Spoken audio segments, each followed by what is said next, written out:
Ya el llamado caso Audio ha sido calificado como una caja de Pandora porque ha develado una serie de prácticas y delitos que podrían involucrar a muchas personas, algunas de las cuales se gozaban de prestigio profesional. Esto ha hecho que incluso el Colegio de Abogados proponga una reforma al Código de Ética para profundizar en el tema y cómo se enfrenta el tráfico de influencias y también la probidad. Estamos en el estudio con el abogado Marcelo Drago, expresidente del Consejo para la Transparencia. Marcelo, bienvenido a Canal 24 Horas. Muy buen día. Buenos días, Andrés. Gusto saludarte. A ver, lo escuchábamos recién, declaraciones, cómo va escalando incluso en lo político. Estaba revisando también entrevistas tuyas al principio, cuando esto explota, entre comillas, a mediados del mes de noviembre del año pasado. Tú dijiste, esto es un terremoto a nivel institucional. Claro, un terremoto en noviembre. Hemos visto todo lo que ha pasado, todo lo que hemos conocido. ¿Qué pasa ahora? Yo creo que es más que un terremoto, ¿no? Bueno, es un terremoto que se ha ido expandiendo, se ha ido profundizando. No quiero decir que es con tsunami para no tener recuerdos negativos, pero efectivamente creo que en lo judicial se ha ido conociendo mucha más información, toda compleja, toda que requiere investigaciones mucho más profundas y probablemente vamos a ir conociendo poco a poco. Ahora parte formalmente la investigación, digamos, el resto era una investigación desformalizada y los propios audios. Pero en el resto del ámbito, que no quiero decir político, sino que institucional, creo que a partir de la resolución, de la detención, se ha producido todo un debate y un diálogo que creo que va más allá de lo razonable, va más allá de lo que le conviene al país institucionalmente, y creo que ahí eso hay que pararlo. Por interés político, ese diálogo se va exacerbando y también el daño que eso lo puede generar a las instituciones. Exactamente, creo que aquí hay responsables de todas las instituciones que tienen que decir, ¿sabe qué? O sea, esto tiene un cauce judicial, no otro cauce, no un cauce fuera del Poder Judicial. Hoy día hay una investigación penal, lo tiene a cargo el Ministerio Público, está el Servicio de Impuesto Interno y otros involucrados, pero sabe que esto comentar a la escala que se ha hecho en distintos espacios por autoridades públicas, que después el abogado le responde en la noche y en la mañana hay otros comentarios y viene... Eso hay que pararlo, yo creo que, y lo digo como ciudadano, que ha venido observando por años el deterioro institucional del país en muchos aspectos, el deterioro de la imagen, de la confianza ciudadana frente a las instituciones democráticas, y esto no colabora en nada. Marcelo, y en ese punto, ¿cómo entra las declaraciones del presidente que conocimos hace 2 días? Claro, para muchos... cuando se dice en buen chileno, se pasó 2 pueblos, un pueblo, la cantidad, pero en el fondo ese tono que pone el presidente al final define la conversación. ¿Cómo lo ves tú? Yo creo que ese tono no ayudó. Creo que le falta sobriedad a todos en cómo abordar esta materia. Es lo suficientemente grave para no hacer alarde de cosas, no hacer celebraciones de nada y esperar que el curso judicial, esperar que se establezcan las responsabilidades penales como corresponde. Hoy día todavía estamos en una etapa preliminar donde hay presunción de inocencia. Uno puede tener muchas opiniones respecto de la situación particular de varios actores ahí y creer que tienen responsabilidades a priori, pero... Y uno como abogado o como ciudadano lo puede creer lo que quiera, pero las autoridades públicas no pueden creer lo que quieran, tienen que decir lo que corresponde en este ámbito institucional, que es esperar que las instituciones funcionen, como se decía antes, esperar que el Poder Judicial saque sus resoluciones y no andar celebrando ni dialogando entre ministros, abogados. No corresponde, creo que eso hay que pararlo ahora. Sí, Marcelo, claro, esto parte como una investigación de un factoring, con factura falsa, delitos tributarios, el famoso audio, pero terminamos con el director de la PDI afuera, terminamos con nombramientos de jueces que están en el entredicho, terminamos con una serie de situaciones. ¿Cuánto daño le hace esto, como tú decías al comienzo, al aparato completo? Porque estamos llegando con esquilas exministros del Interior, expresidentes de bancos, o sea, está llegando a todo el aparato. Este es un capítulo... Más allá de cuánto sea verdad de lo que un personaje como Hermosilla Sulfana, de los contactos que tiene, más allá de lo real que sea eso. Sí, que también es bien discutible aparentemente. Por eso, exactamente, había mucho alarde aparentemente también. Creo que es un capítulo más, un capítulo muy importante en una historial de los últimos quizás 15 años de situaciones que han venido deteriorando la confianza pública en las instituciones democráticas. Tuvimos el caso Penta anteriormente, el caso Soquimich, el financiamiento ilegal de la política. Tuvimos anteriormente otros casos, el caso Convenio hace poco. El caso Convenio hace poco, y el Pachá, el Mobgate, qué sé yo. Cada uno de esos ha venido gradando las instituciones públicas. Ha habido una reacción del aparato del Estado y de la política, es decir, cambiemos esta legislación, creemos nuevas instituciones. A mí me tocó dirigir el Consejo para Transparencia, que es un poco fruto también de esa crisis, y creo que ha jugado un rol muy relevante justamente en tratar de recuperar la confianza pública, sometiendo a las autoridades al escrutinio ciudadano.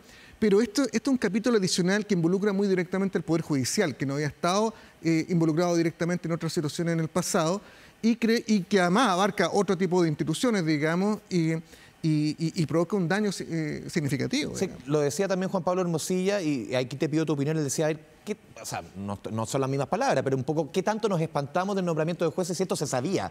Esto es una forma de operar que es conocida. Aquí ponemos el grito al cielo por algo que es por todos conocido. ¿Tiene asidero esa opinión de Juan Pablo Hermosilla? ¿Será tan así? ¿Cómo lo ves tú? Lo que pasa es que yo creo que en el nombramiento de jueces, como interactúan distintos poderes del Estado, claro, que tienen roles, digamos, el Senado. El presidente está el Senado. Exactamente. Creo que es natural que se dé diálogo entre candidatos y otros buscando apoyos, etcétera. Cuando eso ya pasa de ese diálogo y pasan a un operador de carácter político, judicial, digamos, a un destacado hombre que se involucra en esto, buscando apoyo, concediendo favores, asegurando cosas para lograr este apoyo, ahí se pasa a otra situación, digamos. Entonces, esto de que se sabía o no se sabía un nivel de diálogo más o menos razonable. A veces podrían haber situaciones excesivas, pero no se sabía ofrecimiento de cargo, ofrecimiento de estudio. Eso no, digamos, eso no. Eso va mucho más allá de lo razonable. Entonces, creo que no hay que afanarse de nada, hay que manejar, sí hay también la ciudadanía le cuesta entender que hayan estas conversaciones, pero que si hay varios tomando decisiones, tiene que haber, y varios candidatos, por ejemplo, tiene que haber un diálogo. El punto que pone Hermosilla también, decir, a ver, revisemos todos los WhatsApp de mi hermano, dice, en el fondo. Aquí se está haciendo casi cherry picking, se está eligiendo ciertas conversaciones. Él dice que aquí, si abrimos esta caja de Pandora, como dice el cliché, o sea, se van a sorprender. También es una amenaza que uno dice, claro, de algún lado lo han calificado casi de matonaje. Mira, ese tipo de cosas yo creo que se dicen, o sea, no se dicen, se hacen solamente. Si tiene algo, va, y cree que es ilegal, que vaya a la justicia, que vaya y lo muestre en los espacios judiciales que corresponda, que presente una denuncia en el Ministerio Público, que lo muestre en el proceso penal, pero no, sin alardes, digamos, sin más diálogo. Yo creo que paremos esta discusión a través de los medios de comunicación y que se someta a lo que corresponde en la prensa. No sé, yo creo que mucha gente no se recuerda al comienzo de la transición en la democracia, cuando Manuel Contreras estaba sometido a procesos judiciales muy intensos y efectivamente encerrado su fondo en Fresia. Encerrado su fondo en Fresia. ¿Y qué decía él? Mire, si me tocan, voy a mostrar el listado de delatores, digamos, que teníamos en la DINA y que ahora están en el gobierno. Y siempre amenazaba con una lista de gente, digamos, que está involucrada por la DINA. Y nunca mostró nada, no mostró ni una lista sobre mercado. Hay una alarde y una forma muy típica, digamos, de abordar situaciones de este tipo. Así que mientras menos se hable y se haga más, la situación es creíble. Y Marcelo, ¿cómo mira la ciudadanía quizás también todos los nombramientos? Porque al final también se genera la figura de la alta dirección pública, se han generado espacios que al final muchos deben pensar si al final todo termina de la misma forma, siendo el amigo de o el que lo conviene a, está la persona cercana a Z. ¿Cómo lo ves tú? O sea, los nombramientos quedan en el entredicho de todo tipo, no solamente aquí estamos hablando de jueces, el mismo con los chats con la gente, con el exdirector de la PDI, y uno lo puede ir viendo en varias las malas prácticas.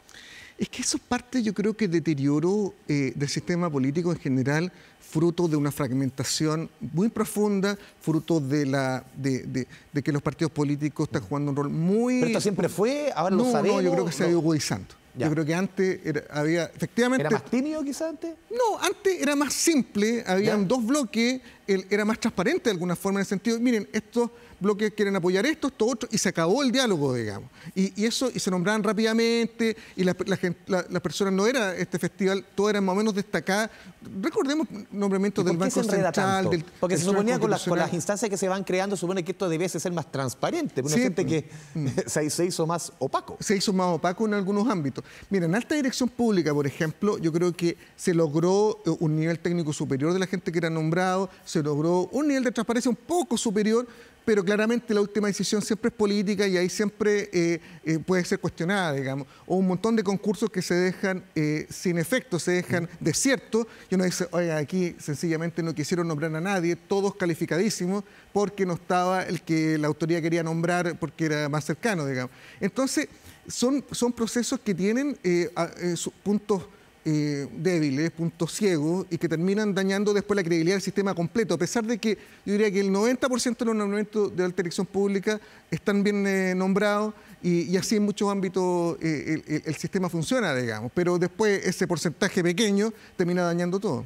¿Cómo se avanza en esto, Marcelo? Lo veíamos, yo te citaba antes el caso de Democracia Viva, cuando explota el caso, el presidente llama a una comisión jaraquemada, se levanta un documento que supone que es un proyecto de ley que se debiesen estar tramitando, se debiese avanzar, eso en un caso en particular. En este caso, ¿cómo se avanza? ¿Cómo podemos trabajar en pos de que todas estas malas prácticas que se denuncian, si es que son ciertas, si es que se confirman, si es que hay delito, se terminen? Mira, yo en ese momento lo dije, cuando se creó la comisión por los casos convenio, se perdió una oportunidad, porque se le dio un mandato extraordinariamente acotado, solo dirigido muy puntual, solo a fundaciones, relaciones con el Estado. Solo era como transferencias público-privadas para... Se pudo haber ampliado el abanico. Y esto es como una casa cuando tiene una fuga en el agua, digamos. Todas las cañerías, tuve una fuga en un lado, pero en realidad las cañerías enteras hay que revisarlas porque... O quizás cambiar todo el techo.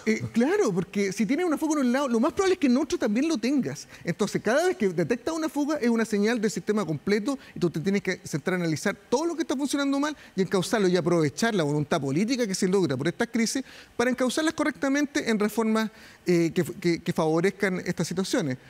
Y esa oportunidad yo creo que se desaprovechó. Se desaprovechó y claro, crear otra comisión ahora, yo creo que tenemos un problema base que es del sistema político, que está fuera de este ámbito, que es de una fragmentación y una falta de decisiones públicas, porque el proceso de toma de decisiones queda truncado, porque no hay una mayoría para hacer las cosas, que está parando todo esto, digamos.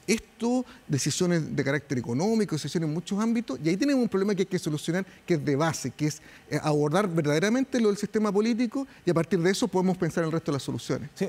Marcelo, y el caso, por ejemplo, la investigación que se abre en la Fiscalía, la va a encabezar el fiscal Carrera, de Arique Parinacota, sobre el fiscal Guerra. Claro, también aparecen conversaciones, esto meses después de estallado el caso Penta, el 2016. ¿Cómo ves tú ese caso? Ahí ya pasamos a un tema más delicado. Era el caso, como decía, tú lo comenzaste al principio, más bullado del momento y se conocen este intercambio de información, de documentos entre Hermosilla y Guerra. Mira, Andrés, yo creo que esa arista puede convertirse en la situación más grave quizás que veamos en todo esto. ¿Por qué? Porque haber facilitado o impedido, obstaculizado investigaciones penales para proteger a personas puede convertirse justamente en algo mucho más grave que lo que hemos estado viendo, esta estafa y lo que hemos estado viendo. O sea, se involucra un fiscal y a ese nivel, aquí estamos hablando de otro tono. Facilitando cosas a gente que está siendo investigada. Ahora, obviamente una arista que se está abriendo, son investigaciones que todavía no se traducen en formalizaciones. En ese minuto uno puede opinar bien, pero me preocupa mucho esa arista en términos sistémicos, digamos, de que descubramos que al interior del Ministerio Público había personas que facilitaban, protegían o recibían llamadas para facilitar ciertas cosas. Y en el fondo, Marcelo, cuando de comprobarse eso, de avanzar y se pueden conocer perfectamente otros casos, ¿cómo se trabaja ahí en el fondo? Porque también estamos, no sé, si uno compara hace 20 años, tecnológicamente era mucho más difícil la comunicación. Hoy día lo vemos, es muy fácil, cosa de tener el número de una persona a través de WhatsApp e intercambias lo que quieras. En el fondo, al final, ¿cómo se trabaja eso? Al final ya hay un tema de formación, un tema ético, y más allá de las medidas que vayas a tomar. Yo creo que el Ministerio Público va a tener que desarrollar protocolos mucho más estrictos y sistemas de cumplimiento en el interior de su organización que no hacían falta, digamos, hasta el día de hoy. Porque a veces algunos lo pueden tomar como de buena fe. No, mira, me preguntaron esto porque tenían que hacer esta otra cosa, digamos, como esta explicación que se dio de que se llamaba para avisar por si había un abogado que no podía tener responsabilidades públicas porque está involucrado en delitos de droga, como abogado, claro. no responsable de esos delitos. Es el caso del fiscal Palma. Exacto. Esa fue la explicación que se dio, claro. Vamos a ver si esa es, digamos. Porque alguien que trabajó para el Estado no puede estar defendiendo a personas eso fue lo narcotráfico. Exacto. Veamos si eso efectivamente, para eso fueron las llamadas y las comunicaciones, esa fue la explicación solamente. Pero es rara la explicación en el fondo. Tú dices, me parece... explicar como que le avisé que esto no correspondía. Sí, ¿eres tú quien debe avisar? Sí, por eso, es curioso, pero alguien puede decir, eso es de buena fe. Yo creo que de buena persona. Claro, y aquí el Ministerio Público yo creo que tiene que desarrollar un protocolo interno muy detallado para ver qué información se entrega y a quiénes, de qué forma. Porque los procesos judiciales deberían ser secretos, la mayoría, la información reservada. Se abre cuando se entrega la información a los abogados defensores, ahí viene la mayoría de las filtraciones que terminan en otros lados. Creo que hay que revisar algo ahí. para resguardar estos procesos. Marcelo, si sopesamos, hemos pasado, tú mencionabas el caso Mosgate, Penta, el caso Convenios, Claro, las comparaciones siempre son odiosas, pero estamos enfrente de uno de los casos que puede significar más graves en términos de corrupción, contra institucionalidad, del funcionamiento de las instituciones, también de la relación con el mundo privado. Depende de cómo termine. Ya. Porque vimos. Pero de acuerdo a lo que vamos viendo ahora, lo que vamos viendo aquí se puede abrir algo. No, le compite a todos, digamos, ¿Ya? y se posiciona en uno de los más graves, pero el caso Penta y el Soquimich no terminaron bien. Terminaron con clases de ética. Eso en el yo caso creo de que... Pesca solamente una persona que lo pagó con cárcel, que fue Orpis. Exacto, y creo que eso no puede volver a repetirse. O sea, si se repite ese escenario, claro, aquí hay presunción de inocencia, todo ello, pero al final casi nadie, salvo el caso de Orpis, pagó con cárcel. Si se repite ese escenario, creo que podría ser... ¿estamos mal? Obviamente va a depender si uno encuentra que las situaciones son...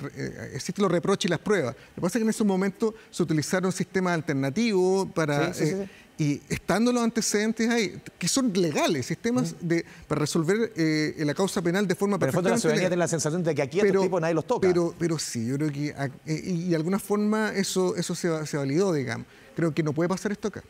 No puede pasar esto acá por el bien de las instituciones y la credibilidad del sistema democrático. Por último, Marcelo, la reacción del gobierno, ¿cómo la has visto en todo esto? Lo comentamos al pasar al principio, pero hemos visto cómo ha ido escalando la respuesta del presidente, la respuesta también este entrevero entre el mismo Hermosilla con el ministro de Justicia. ¿Cómo eso va, entre comillas, ayudando a salir de este embrollo?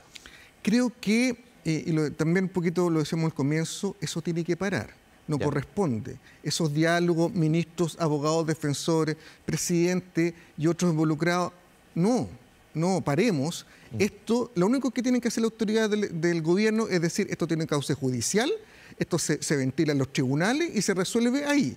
No debiera entrar en diálogos con nadie de reproches mutuos, de situaciones del pasado y toda esta cosa que se ha armado, que creo que lo único que hace es causar daño a las instituciones que representan. Entonces hay que hacerse cargo de eso. Y mi llamado como ciudadano es paren, no más. Y esto que tenga un cauce judicial. Marcelo Drago, muchas gracias por este espacio con Canal 24 Horas. Un gusto, Andrés.